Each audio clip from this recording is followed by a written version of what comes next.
Now I'm going to go over how you can change the button layout for any of the controllers you're using with the Nintendo Switch. So whether it's a Pro controller or the Joy-Cons that come with it, you can change the button layout. So you could change, like, make the A button actually the B button and a few other things if you want to. So first you want to jump into the settings. And you're going to want to go down to controllers and sensors.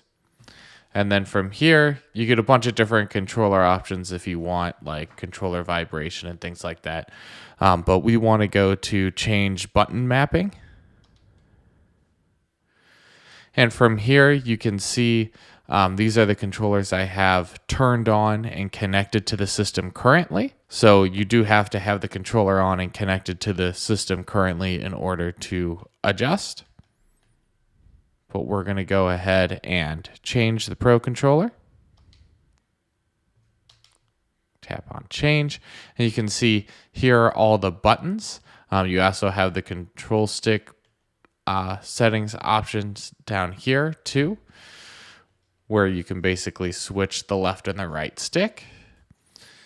So we're going to change, just for simplicity, we're going to change the minus button to the plus button. So when I click on a button, you'll get this whole map where you can change it to any of the other buttons that you have on the controller, even the stick presses and even the home button can be changed. We're going to change the minus button to the plus button. And you can see it shows up here that the minus has been changed to plus. So now, whenever I use the controller, the plus button and my minus button are going to do the same thing because I've set them to the same button.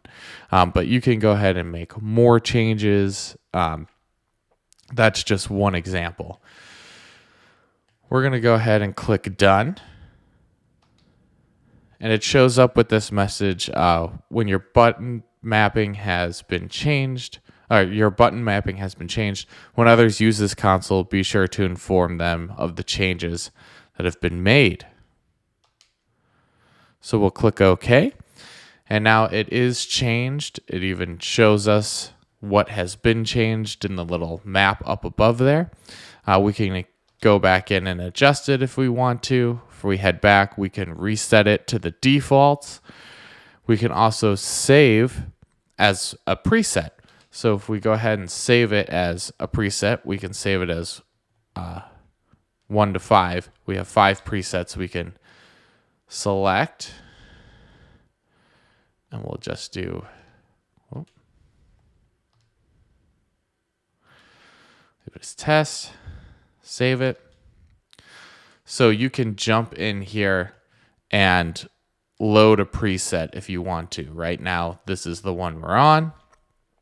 You can also delete the mapping from here if you don't want it to be a preset anymore. But the nice thing about presets is if you want to change the button order for different games that you're playing, just before you start up the game or after, you can come back in here and load the preset that you want, and you could name it by the game if you want to. So if you have a certain button layout you like to use for Smash Brothers, you can do that, or whatever different game, Mario Kart, whatever it is, you can go ahead and do it just by the system. Some games like Smash Brothers, you can go in and change the controls within the game, but you can also do it here for any game system-wide, just to make it easier. So I'm going to go ahead and reset this. And now it's back to normal. Again, I can go and load the preset because I have that if I want to, but now my controls currently are back to normal. Again, you can do this for the other controllers that you have attached to the console. So that's how you can go ahead and change what the buttons do on each of the controllers for the Nintendo Switch. Hopefully this video helps, and if it does, go ahead and subscribe to the channel for more videos like this one and how to make your technology work better for you. Thanks.